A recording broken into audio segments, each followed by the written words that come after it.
پیارے بھائیوں، ہمیں اللہ کے نبی علیہ السلام نے زندگی گزارنے کا بہترین طریقہ عطا فرمایا ہے۔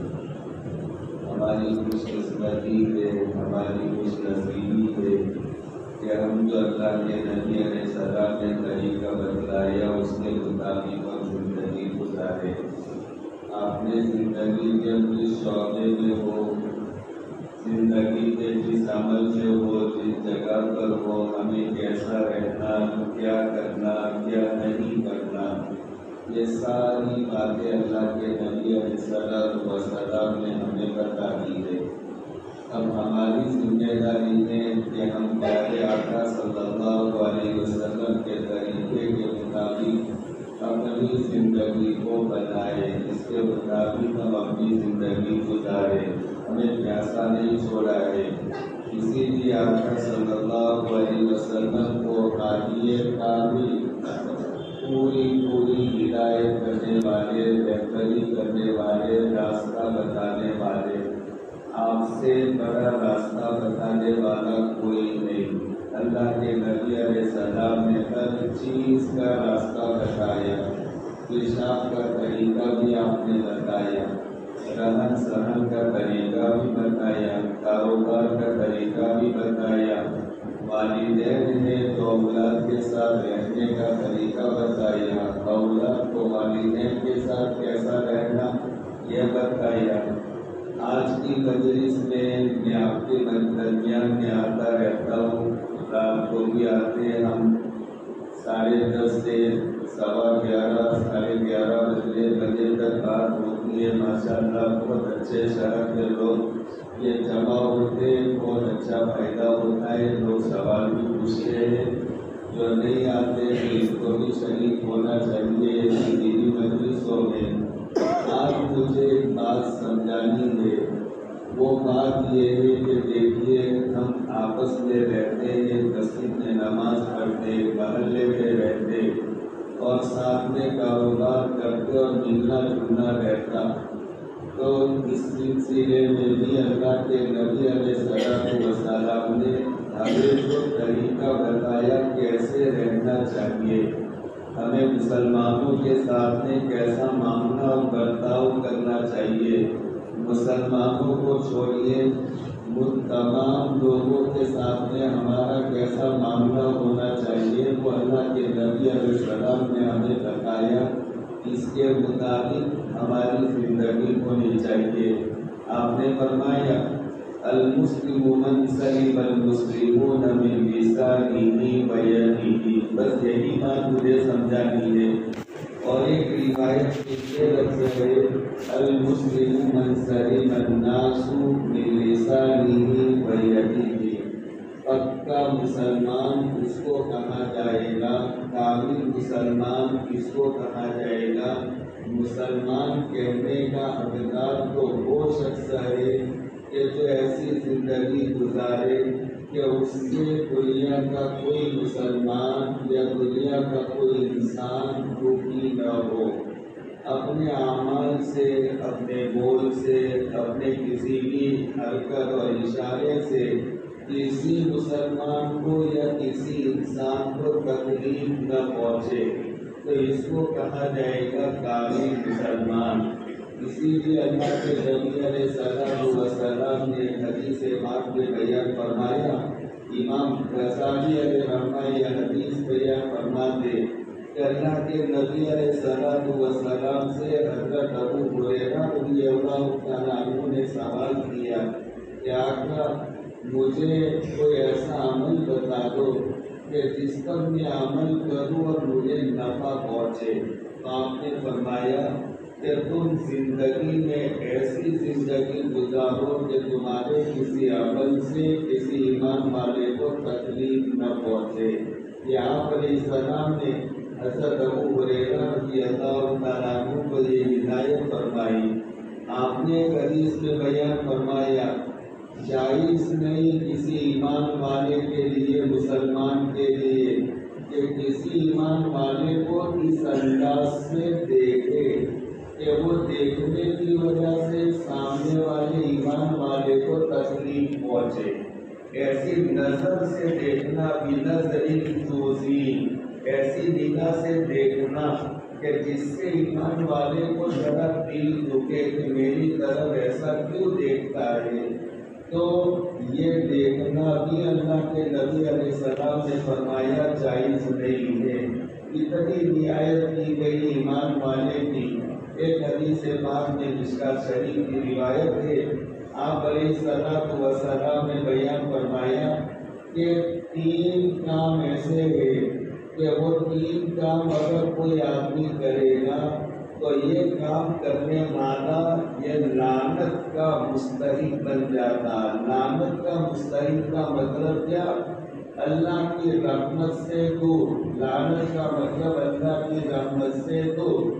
تو یہ 3 کام اگر کوئی آدمی کرے تو یہ اللہ کی رحمت سے دور، لوگ اس کو بددعا دیتے ہیں. وہ 3 کاموں میں سے پہلا کام یہ بیان کیا کہ جہاں لوگوں کا جماوٹ ہوتا ہو، میلہ ہوتا ہو، جہاں لوگ ان کی آمد و رفت ہو، اس جگہ پر اگر کوئی جا کر کے وہ استنجا کر لے. لوگ پانی بھرنے آتے اور وہاں پر جا کر اس نے استنجا کر دیا، وہاں پر بلغم ڈال دیا. حدیث پاک میں تو استنجا کا لفظ ہے، لیکن اسی کے مطلب میں یہ مانا وہاں پر اس نے بلغم ڈال دیے. یہ وضو کھانے کی نالی میں اس انداز سے بلغم ڈال کر کے چلے گئے کہ دوسرا آدمی آ کر وہاں بیٹھے گا تو اس کو ذرا طبیعت میں تکلیف ہوگی. ہر آدمی ایک قسم کا نہیں ہوتا. بعض ایسے نازک طبیعت کے ہوتے کہ وہ اگر کھانے بیٹھے تو مینکر اگر راستے سے گزرے تو بھی ان کو کیب ہو جاتی ہے اور کھانا ان کو اب چلتا نہیں ہے. بعض ایسے نازک طبیعت کے ہوتے. اب یہ اس انداز سے ہم نے بلغم کو پھینک دیا. گٹکا پان کھانے والوں نے نالی میں پیچھے لگائی اور پانی ڈالے بغیر چھوڑ دیا. یہی بات موارد تری یہ آپ نے بیان فرمایا کہ 2-3 جگہ کہ جہاں پر یہ کام کرنے سے ایمان والوں کو تکلیف پہنچے تو لوگ اس کے اوپر لعنت بھیجیں گے اور یہ لعنت اللہ کی رحمت سے دوری کا سبب بنے گا. ایک تو گھاٹوں پر جہاں پانی بنتا ہے، یعنی لوگوں کی ضرورتیں جہاں پر لگی ہوئی ہو، تو لوگوں کی ضرورتیں جہاں پر آمد و رفت اس جگہ پر کوئی گندگی ڈال دے گا. قربانی کا موسم ہے، قربانی میری ہے، میری عبادت ہے اور ہم بڑی فضیلت کے اس کی بیان کی حدیث پاک میں، لیکن وہ قربانی کر کے اس کا بیکار جو اس وقت سمجھتے ہیں کان کا حصہ، کوئی ایسی ناریل، کوئی اس کا پھول ہم نے جہاں چار راستے میں ڈال دیا. اب یہ بدبو پھیلے گی، اس سے آنے جانے والے کو تکلیف ہوگی اور جو قربانی کو نہیں مانتے لہذا وہ چیزیں دیکھ کر تو بڑی نفرت کریں گے اور مسلمانوں سے بڑی ضد کریں گے، ہم سے بدسر ہو جائیں گے.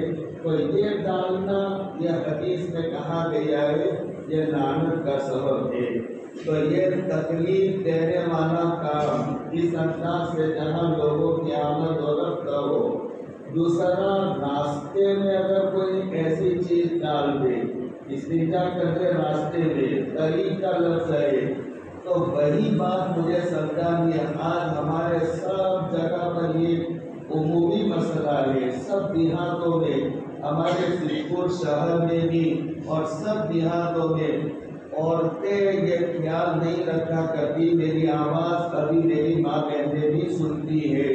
تو جو میری بہنیں میری آواز سنتی ہے وہ اچھی طرح مسئلہ سمجھ لے. آپ گھروں کو دھوئے، منع نہیں ہے، صفائی ستھرائی اچھی چیز ہے، لیکن اس انداز سے پانی بہانا اور وہ پانی کو راستے میں ڈال دینا کہ بیچارے بہت سارے بڑے بزرگ یہ فریاد کرتے کہ فجر کی نماز پڑھنے کے لیے آنے میں مستقل مسئلہ ہو جاتا ہے. ابھی عورتیں اتنا پانی نکال دی، اولاً تو اتنا پانی نکالنا اور بہانا یہ جائز ہے یا جائز نہیں یہ مسئلہ ہے۔ ہم نے بہت ساری کتابیں لکھی ہے، ان میں یہ کتاب ہمارے لیے اس کا نامج ہے، ایک بہت بڑی نعمت پانی کی قدر کیجیے۔ یہ اردو میں بھی ہے اور گجراتی میں بھی ہے، 40 صفحات اور 40 پیج کی یہ کتاب ہے۔ آپ کتاب پڑھیں گے اس کو تو انداز لگے گا اللہ کی کتنی بڑی یہ نعمت ہے پانی، اور اس کو معمولی سمجھتے ہیں۔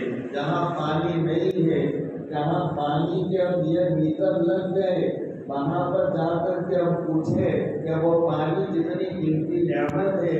اگر اس طرح غلط استعمال پانی کیا گیا، میں اپنی بہنوں سے کہتا ہوں غلط اگر استعمال کرو تو وہ اللہ جو پانی دے رہا ہے، ان اصبح ماؤکم غورا فمن یأتیکم بماء معین، اگر اللہ تمہارا پانی نیچے لے جائے کہ وہاں تک تم پہنچ نہیں سکتے، بورنگ کرو تو بور کے ذریعے سے بھی پانی نہیں نکال سکتے، تو کہاں سے یہ پانی کے بہتے چشمے لاؤ گے؟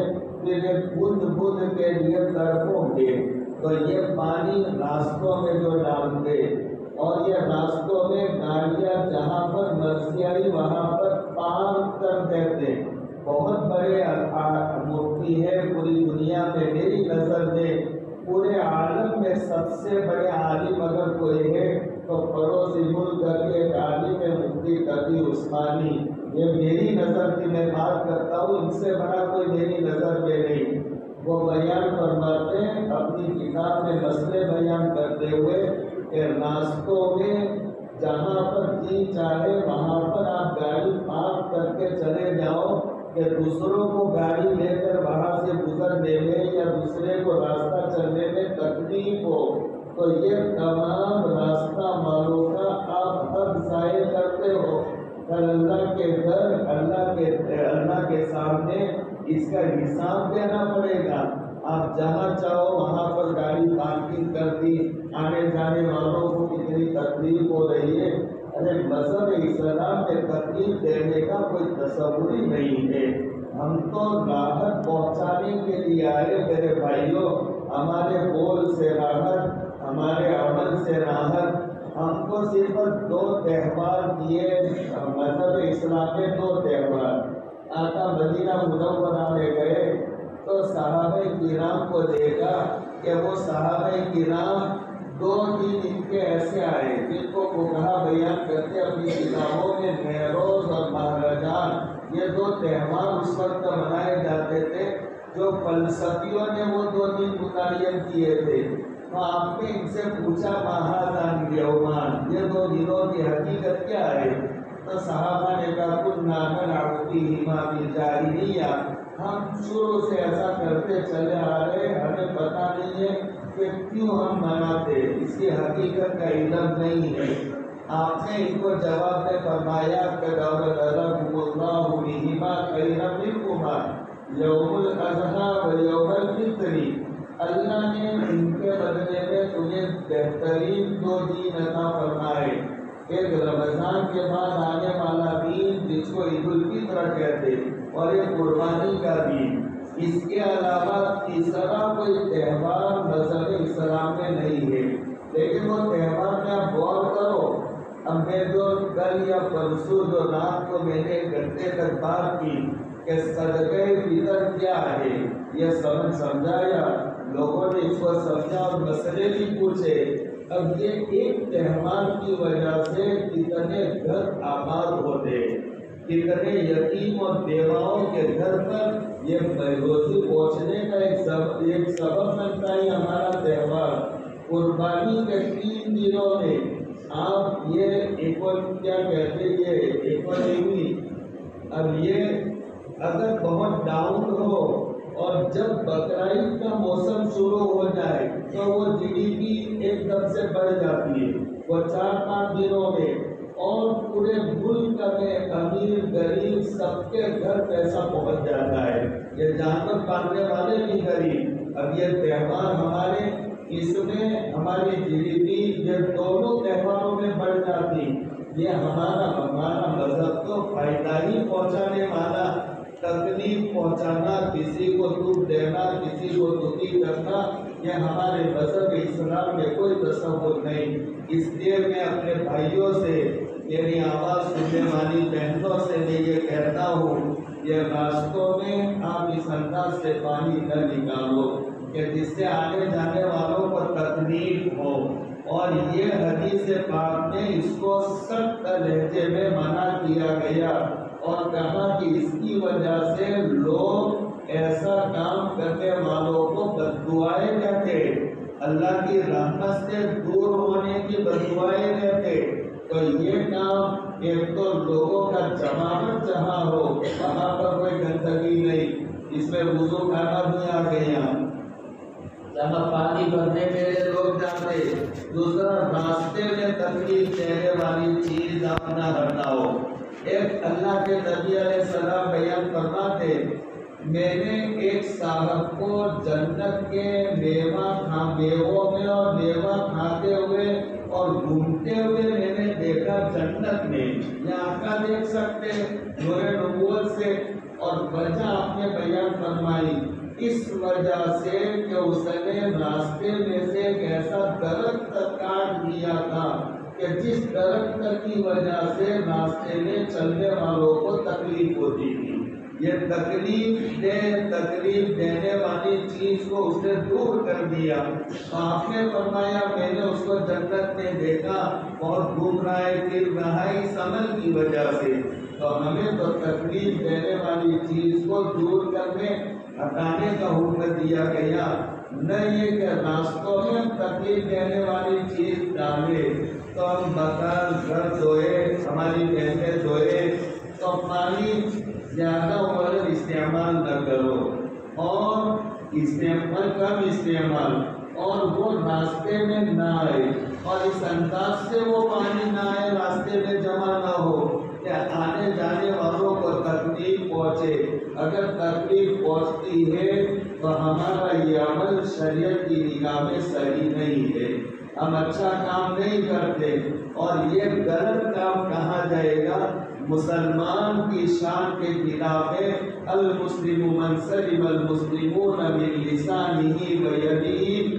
مسلمان تو اس کا نام ہے کہ اس کے زبان سے اور اس کے ہاتھ سے، یعنی بدن کے کسی بھی عضو سے، زبان اور ہاتھ اس لیے کہا گیا کہ عام طور پر تکلیف دینا زبان سے ہوتا ہے یا ہاتھ سے ہوتا، لیکن اگر کوئی کسی بھی طریقے سے کسی کو تکلیف پہنچائے تو وہ مسلمان کہنے کا حقدار نہیں ہے، کما ہم مسلمان نہیں ہے۔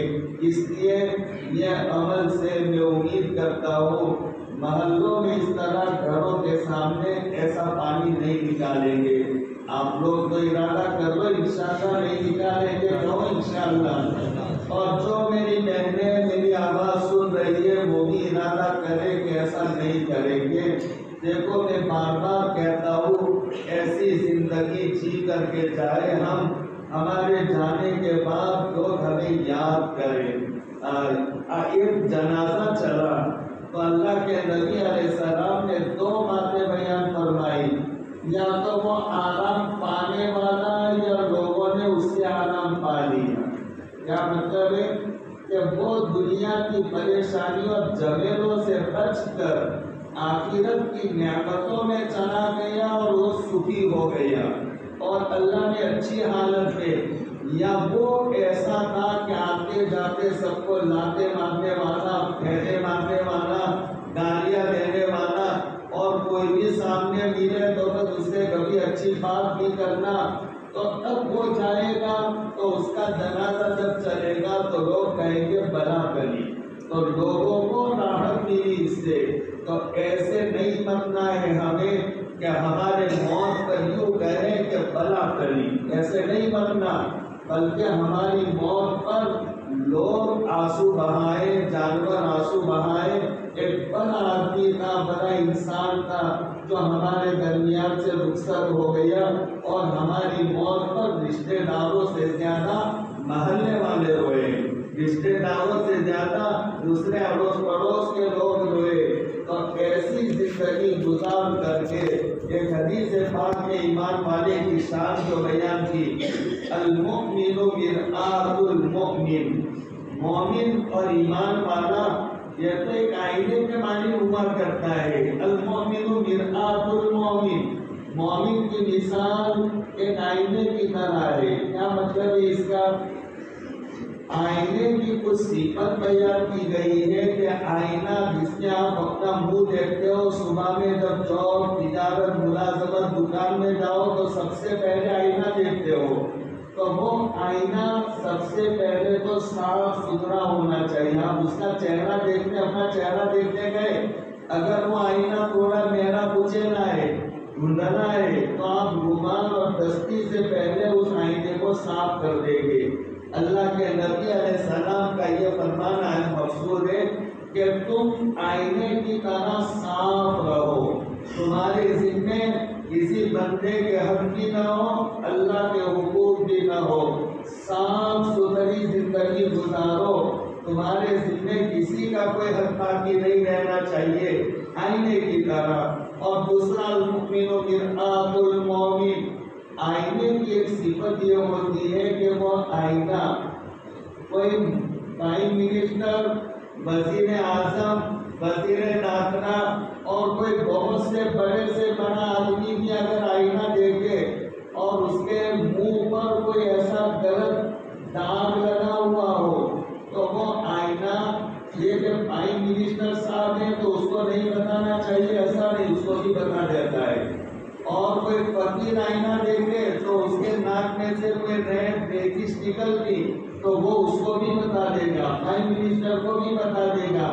تو اس سے اللہ کے نبی علیہ السلام یہ تعلیم دینا چاہتے، ایمان والا آئینے کی طرح، یعنی کسی ایمان والے میں اگر کوئی شریعت کے خلاف کوئی کام دیکھے تو جیسے آئینہ اس کو بتا دیتا، اسی طرح ہمیں بھی ایمان والوں کی ایسی خامیاں کبھی نظر آئے تو تنہائی میں ان کو سمجھا کر بتا دینا چاہیے۔ مجمع میں آپ ڈانٹ دو تو یہ اچھی بات نہیں، تنہائی میں آپ اس کو سمجھا دو اور ان کو آئینے کی طرح، آئینہ جیسے ایپ بتا دیتا، ایمان والوں کی خامیاں، ان کے نقص، ان کے برے اعمال ان کو بتا دینے چاہیے۔ تیسرا کہ وہ آئینہ بتائے تو کوئی آئینے پر غصہ نہیں کرتا کہ تو میرے ناک کی یہ حالت بتاتا اور غصہ ہو کر پھوڑ دے، ایسا نہیں کرتا۔ تو اللہ کے نبی علیہ السلام نے بیان فرماتے ہیں، اگر کوئی ایمان والا تمہیں اگر کوئی بات بتائے بھائی تم یہ غلط کام کرتے، یہ شریعت کے خلاف کام کرتے، تو تمہیں غصہ نہیں کرنا، یہ تمہارا ہمدرد ہے، تمہیں اچھا راستہ بتاتا ہے وہ۔ خیر مجھے تو آج کی مجلس میں اتنی بات سمجھانی تھی، میرے بھائیوں، راستے میں اس انداز سے گاڑی پارک نہ کرو۔ کبھی مجمع، ہمارا اجتماع پنجوسا کا دن ہو یا جمعہ کا دن ہو اور عید کا دن ہو، اس وقت میں دیکھو کتنا مسئلہ ہو جاتا ہے، لوگ جہاں چاہے وہاں گاڑیاں پارک کر کے چلے جاتے ہیں۔ اب اس کی وجہ سے کتنے لوگ دکھی ہوں گے، پریشان ہوں گے، اس کا ہمیں احساس نہیں ہوتا۔ ہمارے گھر سے جو پانی نکلتا ہے گھر دھونے کے بہانے، اب اس کی وجہ سے کتنے نمازیوں کو تکلیف ہوتی ہے، احساس نہیں ہوتا۔ حالانکہ شریعت کی نگاہ میں، اسلام کے نقطۂ نظر سے دیکھا جائے تو یہ عمل بہت برا عمل ہے۔ ایسا کام کرنے والے کو سچا پکا مسلمان نہیں کہا جاتا۔ اس لیے آج یہ ارادہ کر کے اٹھے، روزے داروں کا مجمع ہے، جامع مسجد میں بیٹھے ہیں، اللہ کے گھر میں بیٹھے نماز کے لیے آئے ہیں، تو اللہ کو حاضر ناظر رکھ کر کے ہم سب ارادہ کریں، آج سے ایسی زندگی گزاریں گے کہ ہم سے کسی کو تکلیف نہیں پہنچے گی، اور انشاءاللہ کبھی کسی کو تکلیف نہیں پہنچے گی، اور ہمارے کسی عمل سے، کسی بول سے کسی کو تکلیف نہ پہنچے، اور ہم اس انداز سے ہمارے گھر سے پانی بھی نہیں نکالیں گے۔ گاڑی پارک کرتے وقت میں یہ خیال رکھیں گے کہ کہ دوسرا کوئی قاری والا آئے جائے تو اس سے اس کو تکلیف تو نہیں ہوگی، یہ خیال رکھنے کے ساتھ یہ ایمان والے کی شان ہوتی ہے۔ اس طرح زندگی گزاریں گے، اللہ پاک ہمیں توفیق عطا فرمائے۔ اللہ تبارک و تعالی ہمارے روزوں کو، ہماری تراویح کو، ہماری عبادت کو، ہماری دعاؤں کو اللہ پاک قبول فرمائے، اور پورے دنیا کے مسلمانوں کی تراویح، عبادت، روزوں کو اللہ قبول فرمائے اور سب کی اللہ مغفرت فرمائے۔ اگر رمضان میں مغفرت نہیں ہوئی تو یہ آدمی کی ہلاکتی بربادی میں کوئی شک نہیں۔ اللہ سے اب دعا کرتے اللہ پاک پوری امت مسلمہ کو مغفرت سے محروم نہ فرمائے، اور ہم اللہ سے یہ بھی دعا کرتے اللہ کے ایسے ہزاروں لاکھوں بندے جو بیچارے روزہ دار ہیں، روزہ رکھتے لیکن جو جیلوں میں بند ہونے کی وجہ سے، کبھی کوئی دوسرے مسائل کی وجہ سے وہ پورے دن کے روزے دار، لیکن ان کے لیے افطار کا سامان نہیں، ان کے پاس ایک کھجور بھی نہیں، ان کے پاس ایک پانی کا بوتل بھی نہیں، اور پورے دن کے روزہ رکھتے ہوئے اللہ کے حضور ہم دعا کرتے اللہ سب روزے داروں کے لیے سحری اور افطاری کا آسانی کے ساتھ انتظام فرمانا، اور سب روزے داروں کی دعا میں پوری امت مسلمہ کا حصہ عطا فرمانا، یہ ہم اللہ سے دعا کرتے۔ اللہ تبارک و تعالی ہماری اس مجلس کو قبول فرمائے، کہنے سننے کو اللہ پاک قبول فرمائے، ہمارے لیے ذخیر آخرت بنائے، ہدایت کا ذریعہ بنائے۔ وآخر دعوانا الحمدللہ رب العالمین۔